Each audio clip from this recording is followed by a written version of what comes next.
kelompok 4 ingin memaparkan hasil dari diskusi kami, yaitu adalah mengenai materi pengenalan UKL dan UPL.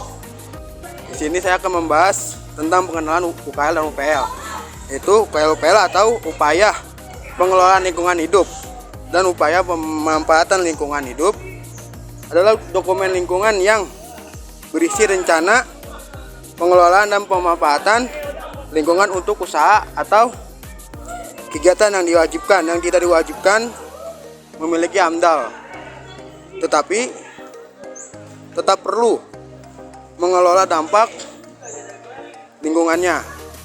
Jadi di sini saya akan menyampaikan pengertian dari UKL dan UPL. Yang pertama, menurut e-books, UKL dan UPL merupakan dokumen yang berisi arahan, upaya pengelolaan dan pemantauan dampak lingkungan hidup oleh penanggung jawab usaha atau kegiatan yang tidak wajib menyusun AMDAL.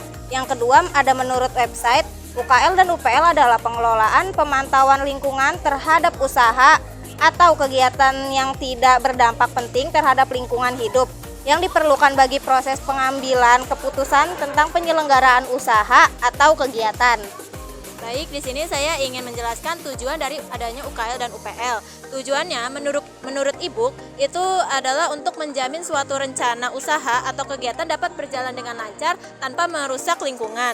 Hal ini karena dengan mengikuti ketentuan atau standar pengelolaan dan pemantauan lingkungan dan atau kegiatan dapat meminimalkan dampak negatif dan memaksimalkan dampak positif bagi lingkungan hidup. Namun tujuannya menurut website, tujuan dari UKL dan UPL itu untuk mengidentifikasi, mengevaluasi, serta mengelola dampak lingkungan dari suatu usaha dan kegiatan, serta memastikan kegiatan tersebut berjalan dengan lancar dan bertanggung jawab dan para pengusaha tersebut bertanggung jawab terhadap lingkungan tersebut. Di pengenalan UKL dan UPL, ada pun proses penyusunan dari UKL dan UPL. Yang pertama itu ada studi awal. Nah, di studi awal ini itu kita menentukan kebutuhan UKL dan UPL, di mana kita tuh melakukan studi awal menentukan proyek tersebut untuk memerlukan dokumen UKL dan UPL. Yang kedua itu ada pengumpulan data. Pengumpulan data yang dimaksud ini adalah mengidentifikasi kondisi dan potensi dampak. Nah, maksudnya itu adalah data ini tuh mencakup informasi dari segi fisiknya, sosial, dan ekonomi yang relevan dengan lokasi proyek tersebut. Terus yang ketiga itu ada juga penyusunan dokumen UKL UPL, yaitu dokumen yang terdiri atas itu identifikasi kegiatan proyek, ya habis itu ada deskripsi dampak lingkungan, rencana pengelolaan lingkungan atau disebut dengan UKL, ada juga rencana pemantauan lingkungan atau disebut dengan UPL. Habis itu ada juga pengajuan ke instansi berwenang, di mana pengajuan ini tuh kita tuh mengajukannya kepada seperti Dinas Lingkungan Hidup atau DLH. Habis itu pengajuan yang berisi itu seperti peta lokasi proyeknya, izin prinsipnya, serta pelaporan hasil pemantauan. Habis itu yang kelima ada juga yaitu verifikasi dan pembahasan dokumen. Nah, setelah kita melakukan adanya verifikasi ke pihak, verifikasi ini bertujuan untuk menilai kelayakan rencana pengelolaan dan pemantauan lingkungan yang diusulkan. Habis itu yang keenam itu adalah rekomendasi dan penerbitan persetujuan, di mana jika UKL dan dokumen UKL dan UPL ini disetujui, maka proses pembahasan instansi berwenang akan diberikan rekomendasi kepada pemkrasa proyek. Setelah sobat tahu apa itu UKL UPL, kita lanjut ke mekanismenya ya. Yang pertama, yaitu pengumpulan data berupa primer dan sekunder, mulai dari profil kegiatan hingga pengambilan sampel lingkungan sekitar.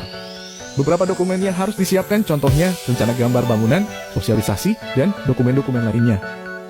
Jika data yang dibutuhkan dirasa cukup, penyusunan dokumen dapat segera dilakukan. Tentunya dengan tenaga profesional yang sudah terampil dalam penyusunan UKL/UPL. Setelah dokumen selesai disusun dan diberi persetujuan oleh penyelenggara usaha, dokumen diserahkan ke instansi terkait, yaitu Dinas Lingkungan Hidup, yang kemudian akan diperiksa dan dinilai oleh tim administratif dan dilakukan asistensi UKL/UPL. Langkah selanjutnya adalah pembahasan dokumen. Dari pembahasan tersebut nantinya akan menghasilkan poin-poin koreksi yang harus diperbaiki oleh penyusun. Terakhir nih, revisi dokumen. Tugas penyusun dokumen adalah memperbaiki catatan hasil pembahasan serta diskusi antara pemilik usaha dengan instansi terkait. Jika dinilai sudah sesuai, Dinas Lingkungan Hidup akan menerbitkan rekomendasi lingkungan terkait izin tersebut. Selamat hari Senin Sobat, di video kemarin kita sudah bahas apa itu UKL UPL dan bagaimana mekanismenya. Maka sekarang kita kupas isi dari dokumen UKL-UPL.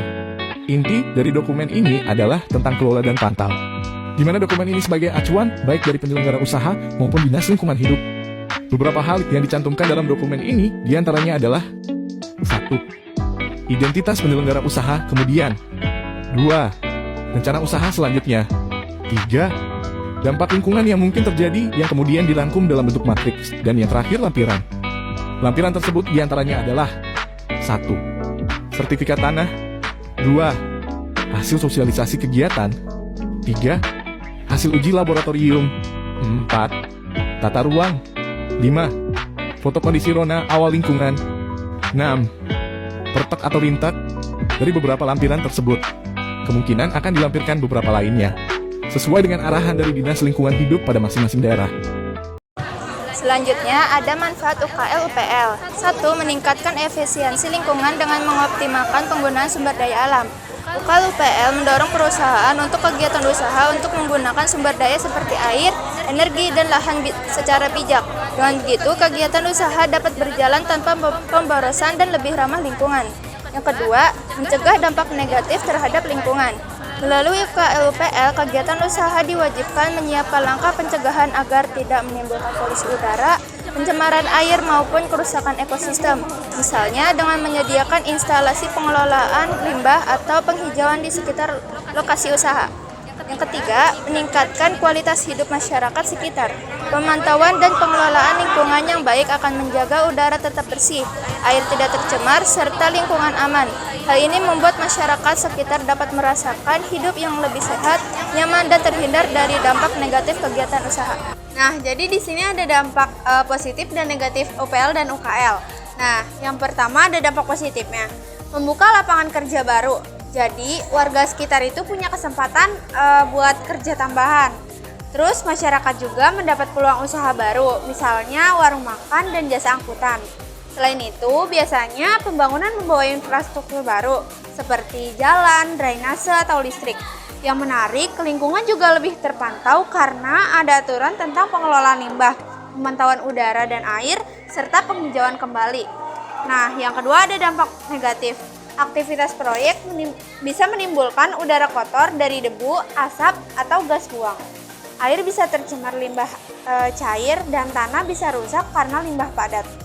Masyarakat juga terganggu karena adanya kebisingan mesin atau timbunan sampah yang menimbulkan bau dan penyakit. Selain itu, ada risiko kecelakaan kerja dan bahkan kemacetan lalu lintas akibat kendaraan proyek. Oke, jadi dapat disimpulkan bahwa UKL-UPL itu adalah yaitu dokumen yang harus diwajibkan kegiatan yang tidak berdampak penting bagi lingkungan hidup. Contoh jenisnya itu adalah usaha. UKL-UPL itu diatur oleh sesuai dengan keputusan gubernur, bupati, wali kota sesuai kewenangan tempat daerah.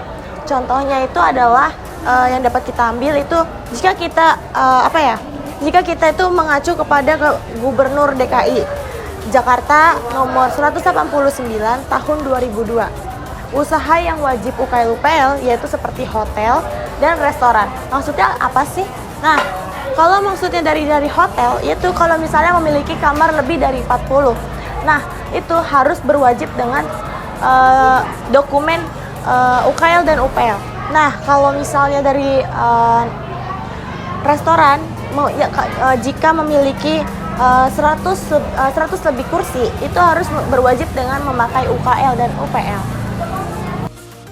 Sekian pemaparan dari kami, kurang lebihnya mohon maaf.